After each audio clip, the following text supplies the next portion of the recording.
तो अब हम बात करेंगे फ्री कोचिंग स्कीम की, जो कि शेड्यूल्ड कास्ट और ओबीसी स्टूडेंट्स के लिए सरकार चला रही है। ठीक है, अब पीआईबी में एक इन्फॉर्मेशन आई थी कि 2022-23 को इस स्कीम को रिवाइज किया गया था। ठीक है, तो उसके बारे में पढ़ते हैं अब। तो ministry of social justice and empowerment, बड़ी सिंपल सी बात है, ये स्कीम ये मिनिस्ट्री रहती है आपकी।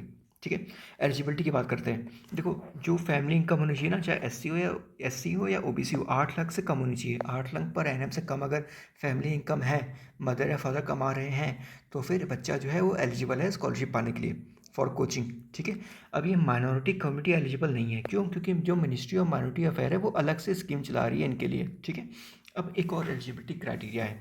ठीक है, देखो, अगर बच्चा क्लास 12th में जो कम्पिटिटिव एग्जाम्स होते हैं ना, जैसे आईआईटी हो गया, नीट हो गया, इसके लिए अगर प्रिपरेशन कर रहा है तो क्लास 10th में इसके 50% मार्क्स आने ज़रूरी है।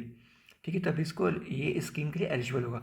और अगर ग्रेजुएट हो चुका है तो जो क्लास 12th में ना, इसके 50% मार्क्स आने ज़रूरी है। ठीक है, याद रखना। देखो, मान लो हो सकता है वो ग्रेजुएशन के 4th ईयर में हो और 4th ईयर में उसने कोचिंग ले ली हो, किसी की कोचिंग शुरू कर दी हो। तो उस केस में, क्योंकि अभी 4th ईयर का एग्ज़ाम उसने दिया नहीं है, तो कोई ना कोई क्वालिफाइंग मार्क्स होने चाहिए। तो उसलिए ना गवर्नमेंट ने ना क्लास 12th का क्राइटेरिया रखा है। ठीक है, अगर क्लास 12th के बाद जैसे आईआईटी नीट की प्रिपरेशन कर रहा है तो क्लास 10th में 50% आने चाहिए। और ग्रेजुएशन में जैसे मान लो कोई सीजीएल प्रिपरेशन कर रहा है या यूपीएससी प्रिपरेशन कर रहा है, तो उसको स्कॉलरशिप तभी मिलेगा जब उसके 12th में एटलीस्ट 50% मार्क्स हो। ठीक है, तो इसको याद रखिएगा। अब बात करते हैं कवरेज की। तो देखो, हर साल ना 3500 बच्चों को सेलेक्ट किया जाएगा। ठीक, और ये सेंट्रल सेक्टर स्कीम है। अब बात करते हैं स्लॉट अलॉटमेंट की। तो देखो, जो ग्रेजुएट हो चुके हैं ना, उनको टोटल स्कॉलरशिप में 60% स्कॉलरशिप उन बच्चों को मिलेगा जो ग्रेजुएट हो चुके हैं। ठीक है, जो ग्रेजुएशन के बाद जो एग्ज़ाम की प्रिपरेशन कर रहे हैं, उनको 60 ओवरऑल में से 60% स्टूडेंट्स वो होंगे।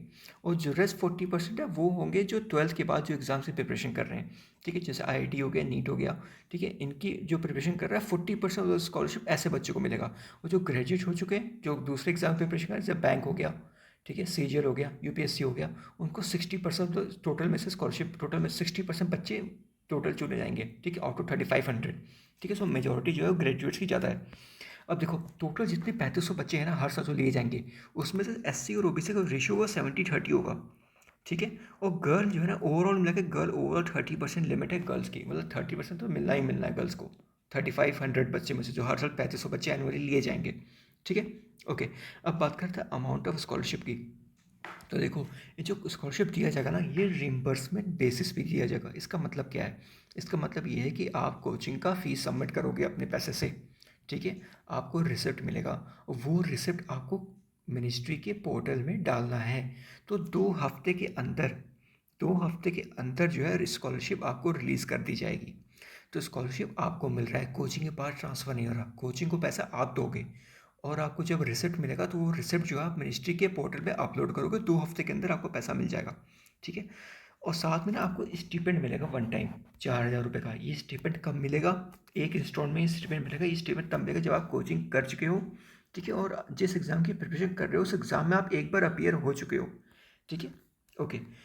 सो अब एक खा दो दो बातें याद रखना कि इसमें कोई इंस्टीट्यूशन का इम्पैनलमेंट नहीं है। मतलब ऐसा नहीं कि आपको इसी इंस्टीट्यूशन में कोचिंग लेना है, आप कोई भी इंस्टीट्यूशन में कोचिंग ले सकते हो। ठीक है, ऐसा कोई हार्ड एंड फास्ट रूल नहीं है। ठीक है, और जो हमने एक बार पढ़ा ना, हमने एक बार एक स्कीम पढ़ी ना, प्री मैट्रिक स्कॉलरशिप। तो अगर कोई शेड्यूल कास्ट या ओबीसी का बच्चा है ना, जिसको प्री मैट्रिक स्कॉलरशिप या पोस्ट मैट्रिक स्कॉलरशिप मिली हुई है, तो उसको इस स्कीम में प्रायोरिटी दी जाएगी। ठीक है, बाकी और कुछ खास नहीं है स्कीम में। मेरे ख्याल से हमने सब कुछ पढ़ लिया। हाँ हाँ, एक चीज़ मिस हो गई। देखो, ये जो कोचिंग हो रही है फिजिकल मोड में ही होगी। ठीक है, डिजिटल मोड में कोचिंग नहीं ली जाएगी। और एक बात ध्यान रखना, जो बेनिफिट है ना, ये मैक्सिमम आप 2 बार ही अवेल कर सकते हो। 2 बार से ज़्यादा स्कॉलरशिप का बेनिफिट आपको नहीं मिलेगा। हो सकता है बच्चा जब कभी 12th क्लास में पढ़ता हो तो उसने एक बार स्कॉलरशिप लिया हो आईआईटी की प्रिपरेशन करने के लिए। हो सकता है जब वो ग्रेजुएट हो चुका हो तो यूपीएससी प्रिपरेशन के लिए उसने एक स्कॉलरशिप ली हो। तो टोटल मैक्सिमम 2 स्कॉलरशिप ही मिल सकता है आपको। ठीक है, उससे ज़्यादा स्कॉलरशिप नहीं मिलेगा। ठीक है, ओके। अब हमने पूरा स्कीम कर लिया। Thank you.